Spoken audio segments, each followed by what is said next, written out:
अस्सलाम वालेकुम। Welcome to forex trader Waqas and my name is Makhdoom. आज की इस वीडियो में हम गोल्ड की नेक्स्ट वीक की फोरकास्ट या उसके प्राइस सेक्शन के ऊपर बात करेंगे। उससे पहले अगर हम थोड़ा सा रिव्यू ले लें प्रीवियस वीक में जो हमने फोरकास्ट दी थी। अच्छा, जिसमें हमने मेंशन किया था उस वक्त प्राइस जो है वो गालबन जो लास्ट वीक क्लोजिंग थी वो अराउंड 14016 या 17 के अराउंड थी। तो हमने वहाँ पे बताया था कि अगर प्राइस आपको इस जोन में मिलती है 92 और उस 92 से लेके 95 96 का लेवल हमने बताया था। और उसका जो एसएल था वो हमने बताया था कि 90 से नीचे होगा।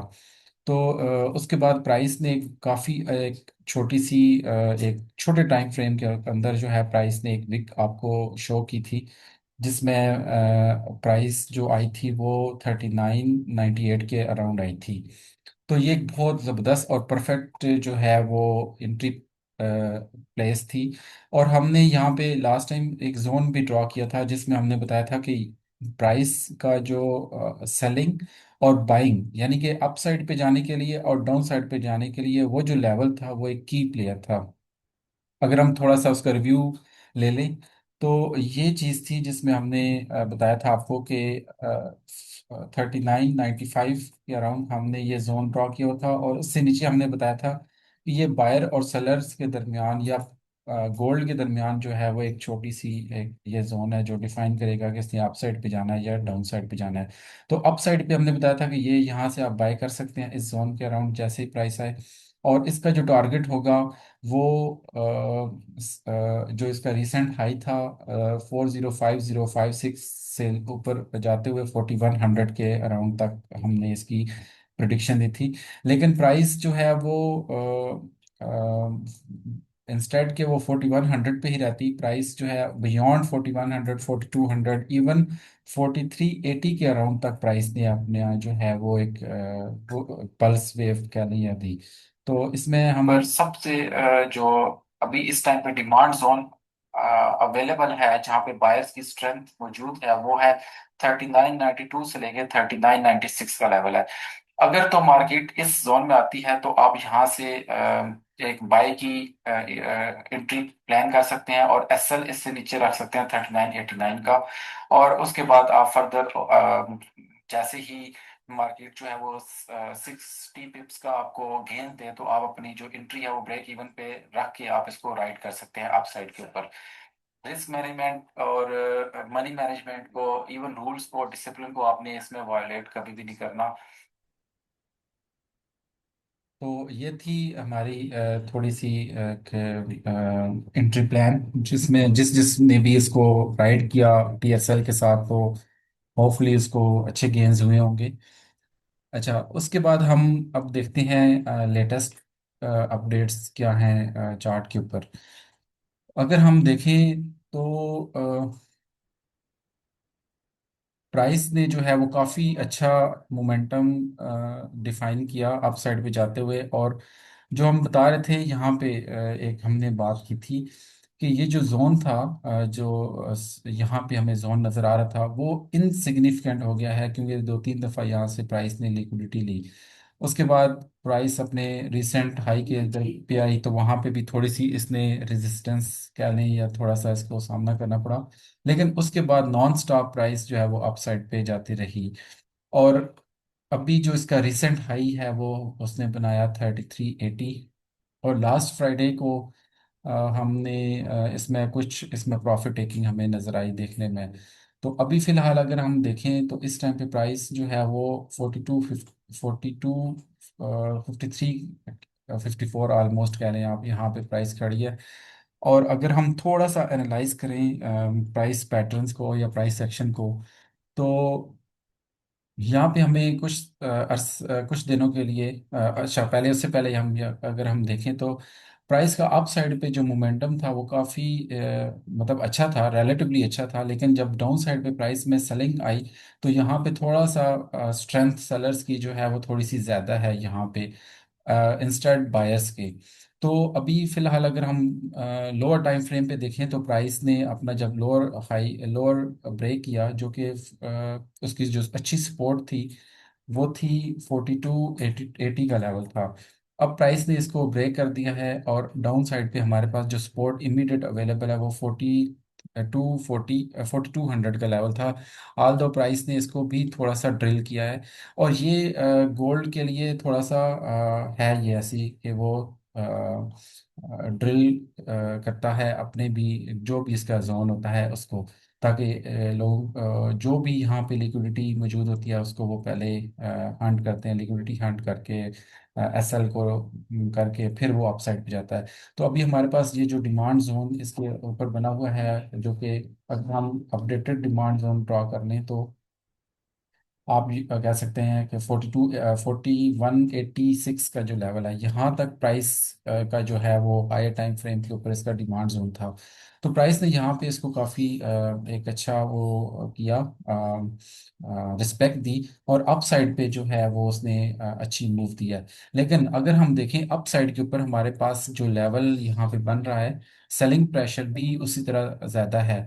तो प्राइस एक दफ़ा यहाँ पे इस जोन में जाके हिट लेगी, अगर हम थोड़ा सा क्रिटिकली एनालाइज करें, तो ये हमारे पास लेवल बनता है स, स, जो सेलिंग जहाँ पे आ सकती है प्राइस में।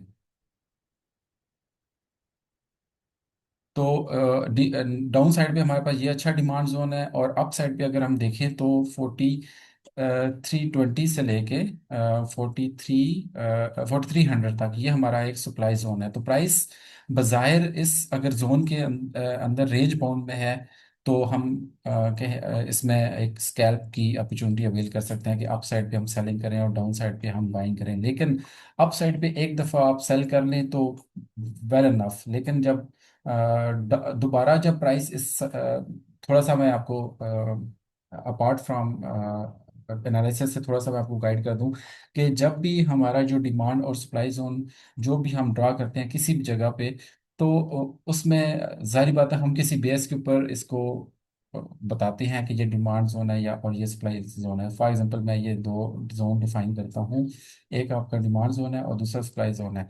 अच्छा, जब क्योंकि इस पॉइंट के ऊपर क्या होता है, लिक्विडिटी मौजूद होती है कि यहाँ पे लिक्विडिटी मींस कि यहाँ पे बायर्स की स्ट्रेंथ ज़्यादा है और यहाँ पे सेलर्स की स्ट्रेंथ ज़्यादा है। तो फॉर एग्जांपल अगर प्राइस एक दफ़ा इस जोन को टेस्ट करेगी अप साइड के ऊपर, अगर वहाँ पे सेलिंग प्रेशर ज़्यादा है, तो प्राइस दोबारा डाउन साइड पे आती है। तो दोबारा जब इसको रीटेस्ट करेगी इस जोन को, तो इसकी जो स्ट्रेंथ है वो वीक हो गई है। अ, अगर यहाँ पे पहले उसकी स्ट्रेंथ ज़्यादा थी, तो दूसरी दफ़ा सेलर्स की जो स्ट्रेंथ है वो वीक हो गई है। तो प्रोबेबिलिटी बढ़ जाती है इस जोन को ब्रेक होने की। तो फर्स्ट टाइम आप जब वो फ्रेश जोन होगा तो आप यहाँ पे शॉर्ट कर सकते हैं, लेकिन जब वो सेकंड टाइम आए तो आप अवॉइड करें ट्रेडिंग से। या अगर आपने ट्रेडिंग लेनी भी है तो आप अपने एक तो रिस्क है वो हाफ कर दें, और साथ उसका जो टीपी है वो भी हाफ कर दें। सिमिलरली अगर प्राइस दोबारा जब आपके इस जोन में आती है, तो यहाँ पे भी हमने फर्स्ट टाइम अगर यहाँ पे हमने इसमें ट्रेड अवेल कर लिया है, तो सेकंड टाइम आप इसमें अवॉइड करें बाइंग से, और इसमें प्रोबेबिलिटी ज़्यादा होगी डाउन साइड में जाने की। इसकी आपके पास एक रीसेंट एग्जांपल मैं आपको यहाँ पे बता देता हूँ कि फॉर एग्जांपल यहाँ पे हमने डिफाइन किया था कि ये हमारे पास डिमांड जोन था और ऊपर वाला सप्लाई जोन था। थोड़ा सा मैं आपको यहाँ पे प्रैक्टिकली इस चीज़ को थोड़ा सा मैं बता देता हूँ कि ये हमारे पास सप्लाई जोन है और ये हमारे पास डिमांड जोन था। ठीक हो गया। अच्छा, जब हमारे पास प्राइस फर्स्ट टाइम आई, तो प्राइस ने यहाँ पे अच्छी खासी जो है बायर्स का प्रेशर देखा, तो प्राइस ने अप साइड पे गया और अपनी रीसेंट जो हाई था वहाँ पे गई प्राइस। अब आप देखेंगे यहाँ पे प्राइस जो है ऊपर से ऑफ कोर्स यहाँ पे आपको सेलिंग प्रेशर नज़र आ रहा है, यहाँ पे सेलिंग प्रेशर है यहाँ पे, और बायर सेलर्स काफ़ी यहाँ पे मौजूद हैं यहाँ पे, और यहाँ पे भी। तो आपका जो जहाँ पे अगर आप बाय करते हैं तो यहाँ पे आपका टीपी होगा। अब अगर आपने वहाँ यहाँ पे जो शॉर्ट करना था ना, वो पॉसिबल नहीं था शॉर्ट करना। रीज़न भी है कि यहाँ पे हम ऑलरेडी देख रहे हैं कि यहाँ पे बायर्स ने काफ़ी दफ़ा इसको किया, इधर भी काफ़ी किया, और हल्का हल्का अब देखिए यहाँ पे जो सेलिंग की स्ट्रेंथ, यहाँ पे देखिए सेलिंग की स्ट्रेंथ क्या थी और यहाँ पे देखिए सेलिंग की स्ट्रेंथ क्या थी। तो प्राइस ऐसा ऐसा चौपी कह लें कि बिहेवियर या क्रीपी बिहेवियर के साथ प्राइस दोबारा इस जोन में आई। अच्छा, पहली दफा बायर्स के पास इतनी स्ट्रेंथ मौजूद थी कि वो प्राइस को यहाँ तक ले गए, जो कि 4366 और 4373 का जोन था। अब जब सेलर्स आए और दोबारा इस जोन में आए, तो बायर्स के पास इतना वो स्ट्रेंथ नहीं थी कि दोबारा प्राइस को अपसाइड पे लेकर जाएं। तो क्या हुआ कि जोन जो है वो ब्रेकआउट हुआ, जिसका ब्रेकआउट डाउन साइड पे हुआ, और यहाँ पे अब आ गई प्राइस। अब यहाँ पे क्या हुआ कि अब दूसरे लेवल पे, लेवल टू लेवल पे अगर हम देखें, तो यहाँ पे बायर्स की स्ट्रेंथ मौजूद है। बायर्स ने क्या किया, पुश किया और प्राइस को दोबारा इस जोन के ऊपर लेके आ रहे हैं। ठीक है। और ये फर्स्ट हमारे पास जोन ये होगा कि जहाँ पे प्राइस को रिजेक्शन मिलेगी, जो कि 4272 या 73 से लेके 4285 है। तो यहाँ पे एक शॉर्ट सेल की अपॉर्चुनिटी बन सकती है इस, और उसका जो टारगेट होगा वो मैक्सिमम यहाँ पे होगा। ठीक है। अच्छा, दूसरी दफ़ा क्या होगा, अगर ये प्राइस इस जोन को ब्रेक करती है, तो अब फिर हमारे पास नेक्स्ट जो जोन बच जाता है वो बच जाता है 4300 से लेके 4320 तक। तो उसके बाद आप आराम से इसमें लॉन्ग कर सकते हैं, अगर ये इस जोन को वो प्राइस ब्रेक करती है अपसाइड के ऊपर। तो ये हमारे पास गोल्ड के लेवल हैं, जिसमें हम गोल्ड का जो प्राइस एक्शन है वो इस तरह का रिएक्ट कर सकता है। दूसरा यह है कि प्राइस दोबारा यहाँ पे आए, तो हो सकता है कि अगर ये जोन ब्रेकआउट देगा, तो फिर हमारे पास नीचे वाला जोन आ जाएगा 4100 से 4100 के अराउंड जो है वो लेवल आ जाता है। 4100 के अराउंड बड़ी अच्छी हमारे पास स्ट्रेंथ मौजूद है। ये आने वाला टाइम ही बताएगा, लेकिन आपने दोनों तरफ से प्ले कर सकते हैं। अगर आपको प्राइस यहाँ पे मिले तो आप शॉर्ट की अपॉर्चुनिटी अवेल कर सकते हैं, प्राइस यहाँ पे मिले तब भी, लेकिन आपने रिस्क मैनेजमेंट और मनी मैनेजमेंट को जो है वो सामने रखना है। ठीक है। अच्छा, इसके बाद अगर इस जोन को ब्रेक देती है अपसाइड के ऊपर, तो फिर आप इसमें कह सकते हैं कि ये प्राइस जो है वो अपसाइड पे जा रही है। अच्छा, एक और बड़ी ज़बरदस्त चीज़ अगर आपको नहीं समझ आती कि आप शॉर्ट करें या सेल करें, सम टाइम क्या होता है कि प्राइस का जो बिहेवियर है आपके सप्लाई जोन की तरफ या डिमांड जोन की तरफ, वो क्या है। फॉर इंस्टेंस मैं अगर आपको बताता हूँ कि यहाँ पे अगर देखें तो हमारे पास यहाँ पे अगर हम देखें, प्राइस का एकदम से काफ़ी अच्छा वो था, क्या ले कि डाउन साइड पे, और यहाँ पे हमारे पास अच्छा वो लिक्विडिटी मौजूद थी, और प्राइस ने यहाँ पे गैप अप के साथ अप साइड पे गई। इसका मतलब है कि यहाँ पे बायर्स का स्ट्रेंथ काफ़ी अच्छी है। Same as a case, first time आपको यहाँ पे अच्छी ट्रेड मिल सकती थी अगर आपने किसी ने अवेल किया है। दूसरी दफ़ा अब मैंने जैसे बताया कि रीट फ्रेश जोन नहीं रहा, तो यहाँ पे आपका वो जोन जो है वो ब्रेक हो गया। इसी तरह अगर दोबारा प्राइस जोन में आती है, तो आप यहाँ पे शॉर्ट कर सकते हैं। फर्स्ट टाइम आएगी तो शॉर्ट कर सकते हैं, लेकिन सेकंड टाइम आएगी तो आप अवॉइड करें। और दूसरा यह है कि प्राइस का मोमेंटम आपने लाजमी जहन में रखना है, वो देखते हुए कि किस तरह से प्राइस इस जोन को अप्रोच कर रही है। अगर यहाँ भी मैं देखूँ, कल मंडे को या ट्यूसडे जो भी है, कि प्राइस गैप अप के साथ यहाँ से स्टार्ट करती है ओपन, तो फिर ये इसकी जो आपने यहाँ पे शॉर्ट को अवॉइड करना है, सेम एज केस यहाँ पे शॉर्ट को अवॉइड करना है। अच्छा, इसी तरह दोबारा अगर प्राइस दोबारा इस जोन में मिलती है, तो फिर आपने यहाँ पे बाय नहीं करना। रीजन भी है कि यहाँ पे जितने बायर्स थे उनके अंदर इतनी स्ट्रेंथ ही नहीं थी कि वो इस जोन को वो सरपास कर पाए, इसको क्रॉस कर पाए। तो इसका मतलब है कि प्राइस इजीली इस जोन को ब्रेक डाउन कर सकती है डाउन साइड के ऊपर। तो नेक्स्ट जो हमारे पास लेवल आ जाएगा वो 4100 से लेके 4110 का, ये हमारे पास लेवल होगा देखने के लिए कि अब यहाँ पे प्राइस का रिएक्शन क्या होगा। तो ये हमारे पास ओवरऑल ऑप्शन गोल्ड की डिस्कशन थी। इस बारे में मैंने आपको क्लियर इसका स्टांस बता दिया, जोन बता दी है, उसके अकॉर्डिंग भी आप प्लान कर सकते हैं कि आपने किस तरफ ट्रेड प्लान करना है। इससे रिलेटेड कोई भी आपके पास कोई क्वेश्चन या कंफ्यूजन हो, तो आप हमें कमेंट्स में मेंशन कर सकते हैं। That was all. Thank you so much. अल्लाह हाफिज़।